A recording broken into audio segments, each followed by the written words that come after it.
What we perceive, they spoke about us. How we perceive, they spoke about us. Based on these two things, we judge people, we categorize people, we put a sticker on people. Do you know what's a sticker? We put a label on people. Oh, you are like this.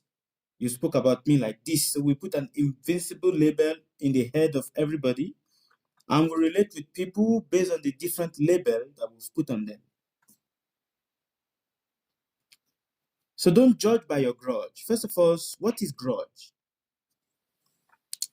Grudge is a misplaced emotion due to the wrong understanding of the self. A misplaced emotion, a displaced emotion due to what?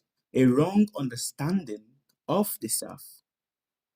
We must understand that our ego plays strongly in how we deal with emotional provoking situations. A lot of us, when certain emotional situation comes into our life, the first way we deal with it is based on our ego, not based on the intelligence, but strictly based on the ego. Our mind uses the ego as a defense mechanism. Your ego is a defense mechanism that is put in place to defend your mind. And how does the mind use it? It uses the ego to defend itself whenever the mind feels threatened by the words or action of another mind.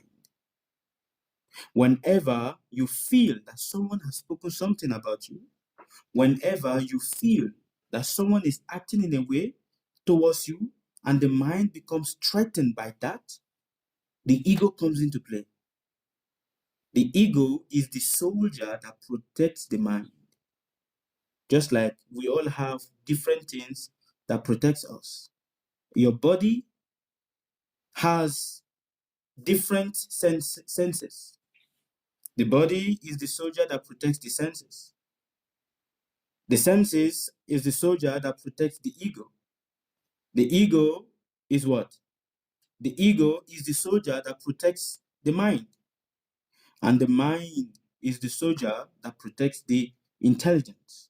The intelligence is the soldier that protects the soul.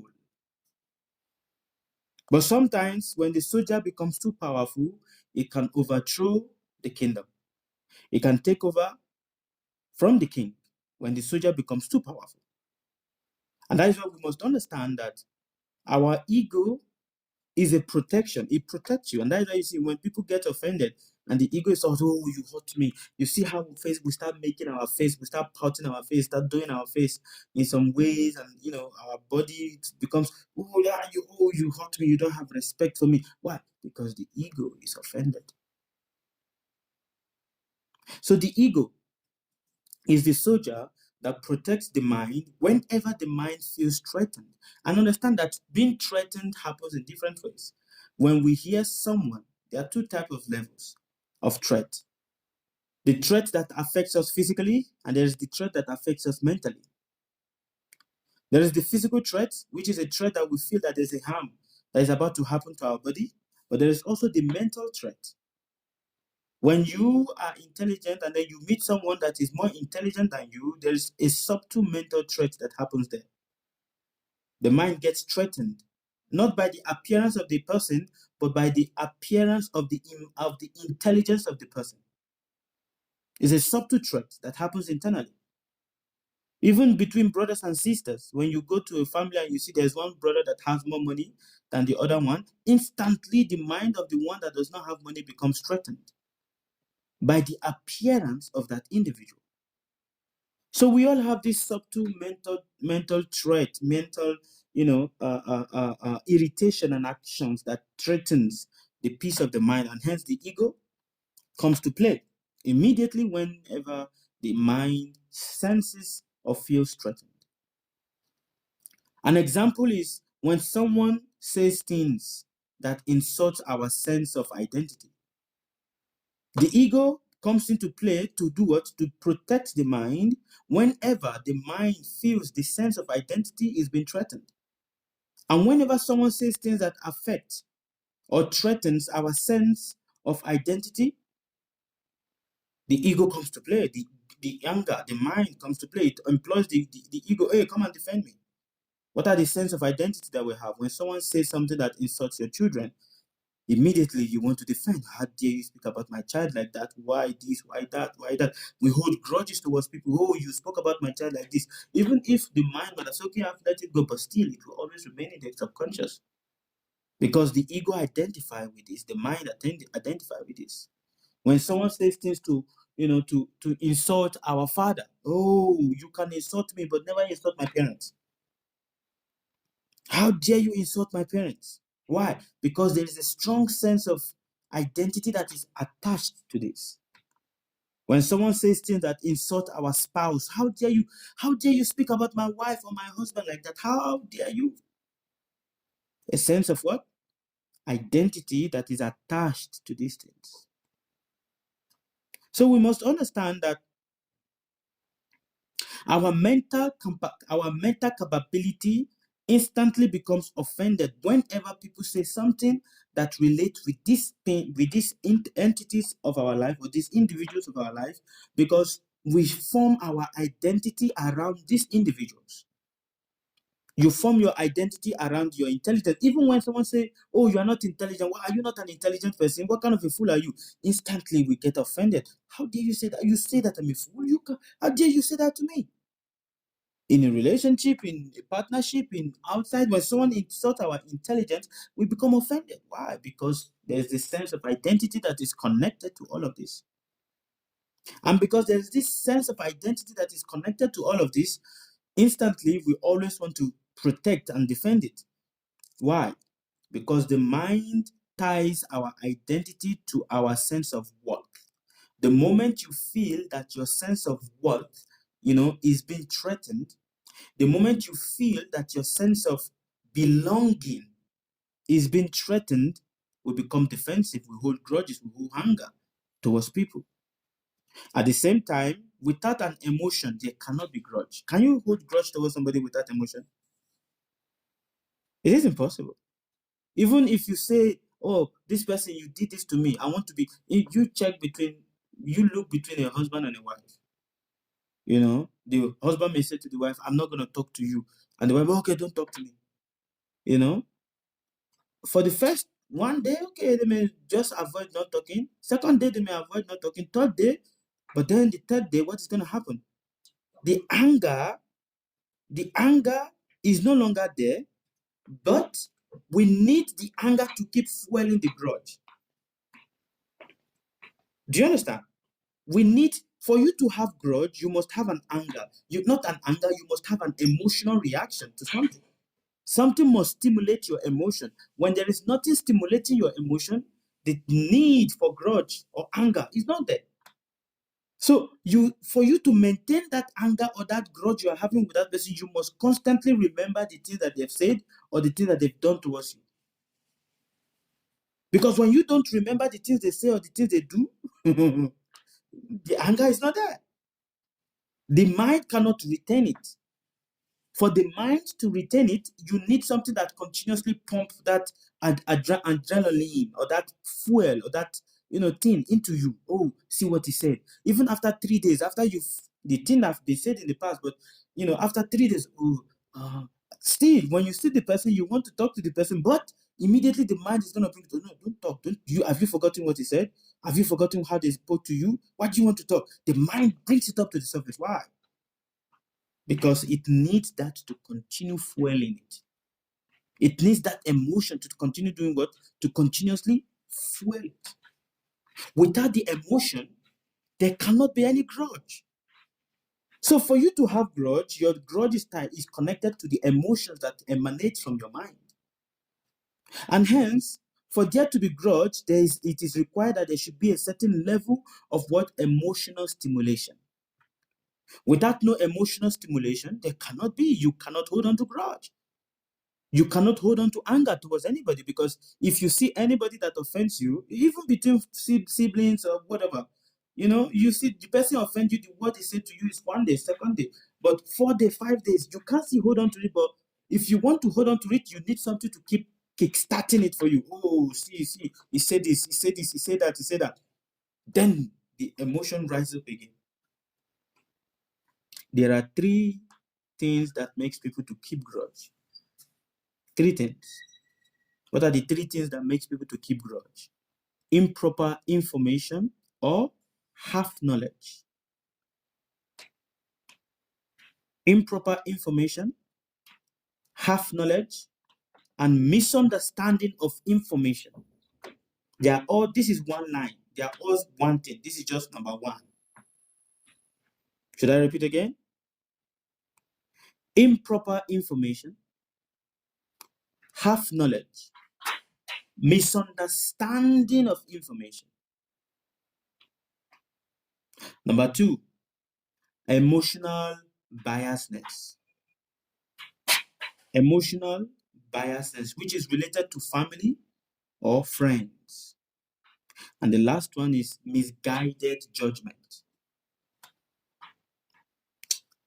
For you to hold on to grudge towards somebody, one of these three is important, is necessary. And all of these three are all connected to each other.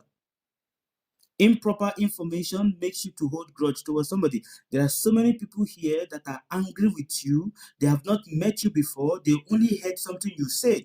And because they heard only something that you said, they are holding grudge towards you. It's a fact. Why? Improper what? Information. They've not met you. There are so many people that are angry with the government or are angry with certain people, and they are holding so much anger or animosity towards the person just because they heard. They've not seen, they've not interacted with the person, just because they do what? They heard. The person said this, the person said that. Oh, if that person said that, then he's not my friend. Half knowledge. Half knowledge is one of the things that has created a lot of problem in the society. It's one of the things that has created a lot of problem between family members. It's one of the things that is creating problem within yourself right now. Half knowledge, not having the knowledge as it is. And everyone is possessing half knowledge, and based on the half knowledge they are possessing, they are trying to defend that half knowledge, thinking that that is the real knowledge. And they fight, they create problem, they fight with people. So many misguidedness has happened. Misunderstanding of information. Your wife say A, but then you don't understand that she said A, or your friend said A, but you don't understand that they are saying A. Misunderstanding of information has made battles. People have fought. Wars have started because of what? Misunderstanding of information, because of what? Half knowledge. And then emotional biasness. We get angry with people because for you to hold grudge, you need anger. You can't hold grudge with a person if anger does not start, because every emotion that you feel, it starts from this first. Anger. Emotional biasness. Oh, you are racist towards me. Look at you are talking to me like this because I'm a Muslim, or I'm this, or I'm Christian, or this, I'm black, I'm white. Emotional biasness. We hold grudge towards people because our family member is not happy with those people, so we also hold grudge towards them. My family member is not, this person have done something to my family member, so the person also my enemy. So we hold grudge towards the people. Oh, this person has done this towards my friend, so no, we hold grudge also towards those people because they've offended our friend. And then the last and not the least, which is misguided judgment. Misguided judgment is the stigma, the label we put on people everywhere. Just by looking at a person is walking on the road, the person is walking, or maybe the person have dressed in different ways, and without not really going closer to understand the life of the person, you start judging the person that maybe he's a drug addict, or maybe it's this, maybe it's that, maybe it's that, just because of the way the person has dressed. Misguided judgment. A lot of people are angry with people just because they are walking on the road and the person is not smiling, and they were smiling with the person, but the person was not smiling, so they start thinking maybe the person is thinking very bad about them. It's a fact. Some people are upset with somebody because they are in a taxi, they are in a taxi, they are going somewhere, and they are waving at somebody, and the person did not see them. They started concluding in their mind that the person was avoiding them, and hence they are upset and they are holding grudge towards the person. Are you understanding? These are misguided judgments. Some people, because the misguided judgment is due to what?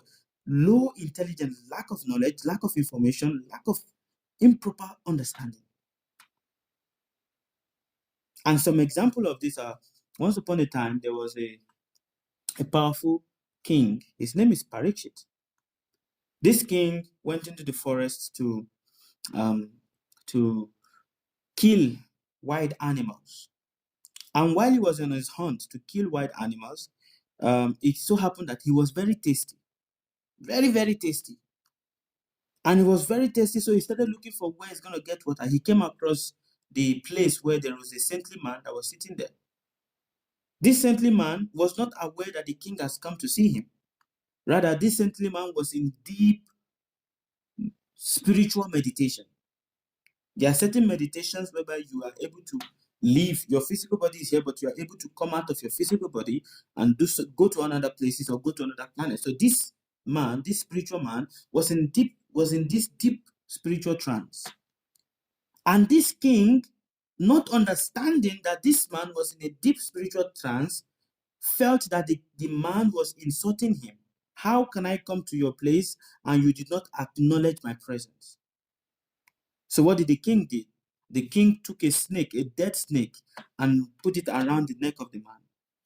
When someone puts a dead snake around your neck, that is an insult, right? It's one of the greatest insult, especially to a spiritual person. So this king, doing this, put this dead snake around the neck of the man, and he went his way. And as he was going, his conscience started fighting him that, but why did you do like that?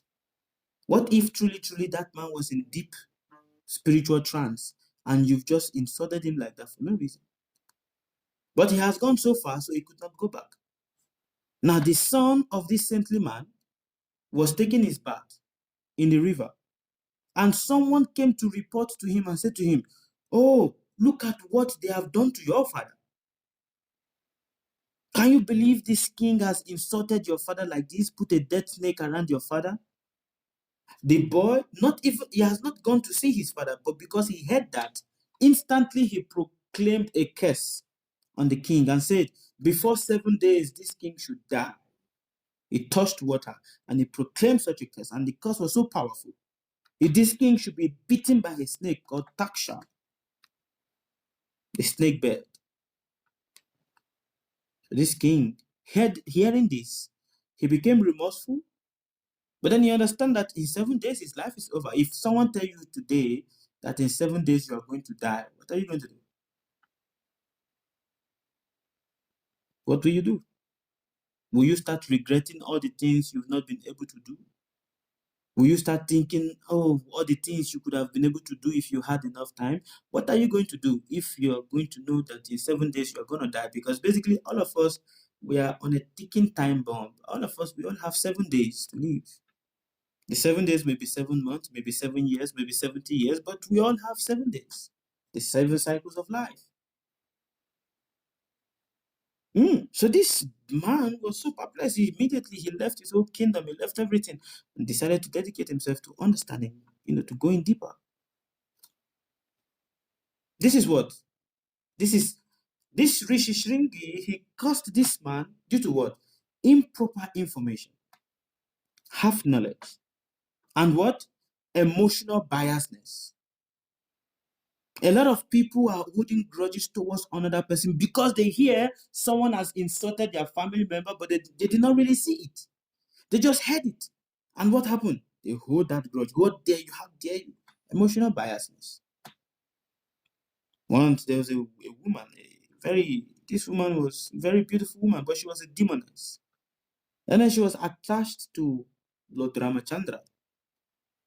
Lord Ramachandra, being married, said in this lifetime he's only going to have only one wife. But this woman was a demoness, was very attached, and want to kidnap him by all means, want to go closer, but wants to kill the wife so that, if he's attached to his wife and because of the wife, he does not want to have sexual relationship with me, so let me kill the wife. That was her agenda. That was what she wanted.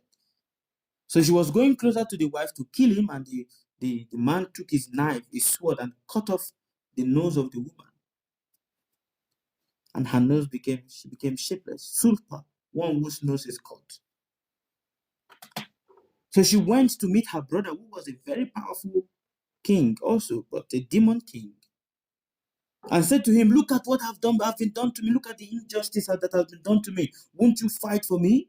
This king, not understanding that it was the sister that was the curse of her nose. She caused it that her nose was cut by herself, sent out warriors to go and kill the person that cut the sister's nose. Are you understanding? Improper information, lack of information. A lot of us, we've hold improper information. It's very bad.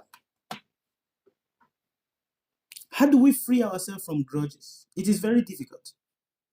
It is very difficult to free yourself from grudge. It's very difficult to free yourself from anger. Why? Because we've been addicted to it for a long time. Do you understand? It's very difficult because we've been addicted to it, for a long time. A lot of you might have heard, let go of anger, let go of grudge, but still you get angry. Let go of grudge, don't think about grudge, but still one way or the other, it comes to your mind. Something someone have said or how acted, it comes to your mind and you still want to hold it. Why? Because it's not so easy to let go. It's not so easy because we've been so addicted to it, Why? Because for so many lifetimes we've lived, we've gotten so much into this cycle, and hence it's very difficult. But nonetheless, we are all work in progress. It is difficult because we are addicted to the understanding that things are based, it is difficult because we don't understand how things influences our life.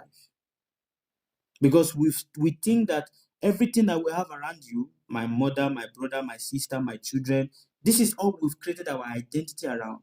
And when anybody tries to affect these people, we think that it is a direct insult to ourselves, which is not. So in this way, it becomes difficult. However, with continuous practice, we get there. All right, I'm going to stop here. Any question, comment, addition, subtraction, all of the above?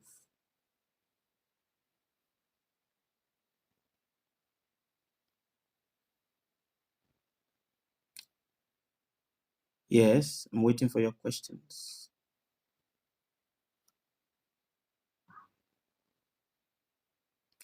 I've forgotten your son's name, Mr. Ellis.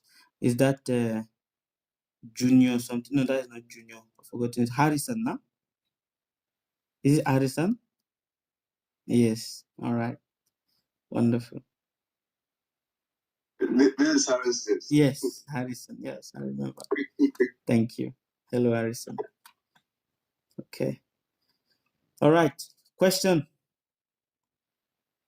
If you don't ask question, it means you don't understand anything. Prabhu, yes. To avoid, to leave, let go. Does it mean that we should forgive, forget it? Grudge will not happen again. It's very difficult to say, I have forgotten. Grudge will always happen. But when you detach your emotion from that, then there is no grudge. Do you understand? When you detach your emotion from that, then there is no grudge. But it's very difficult to detach our emotion from that. It's like telling you, be Abraham, but don't be Abraham. It's difficult.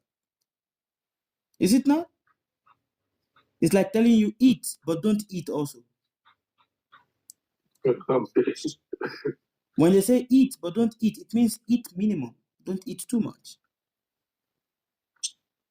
But how difficult it is?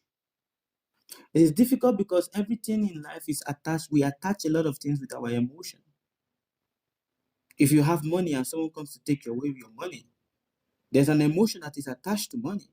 So if someone comes to take it away, even if you be like, okay, I've let it go, but still, it leaves there's something that is there. There's a residue that is there. That is the contamination that makes it very, very difficult, because everything that we do in our life, we add an emotion to it. If it is free, we will not add any emotion. You understand? Anything that we Yes, get Baba. free, we don't put too much emotion. But whatever it is that we have to work so hard to get, we apply so much emotion. And if that thing is taken away from us, or that thing is threatened or insulted, the mind does not accept it easily. The ego comes to the defense of the mind. I understand that way, but wherever you study that in this world you came by nothing, you shall go by nothing. Whatever is coming today, one day it will go. Can it be easy to forget it? That is true. Because in life, yes, nothing will remain forever. That is true. If you have that knowledge, then yes, it becomes easy. But even still, you have that knowledge, it's still not easy, because you may say, okay, it will go away, but still, once in a while, the mind is going to push it to your mind. Reflection back. You understand? Oh, do you remember you lost this? Then you have to take the process of telling them, what to do is life. Life is life. You understand? Like that.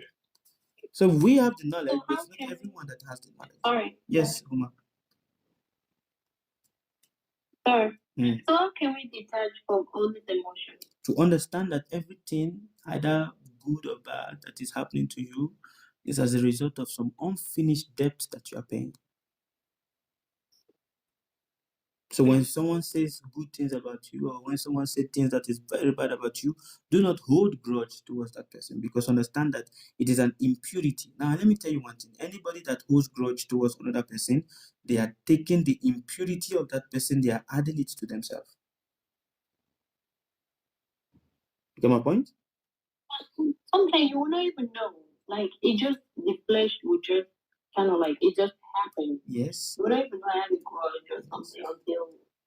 That is true. That is why you must always watch the mind. It's not that there's nothing like we don't even know that we have grudge towards this person. No. Everything that transpires on the chambers of our emotion, we are aware of it. We may choose to ignore it, but we are aware of it. If a person goes to, let me use a gross example, but it is good for explanation. It is a bit graphic, but it's good. If a person goes to pass stool and comes to rub you the stool on your body, how do you feel? Bad. Bad now? Mm-hmm. Even after you've washed your body with water, still your mind will still keep making you to feel that the shit is still on your body.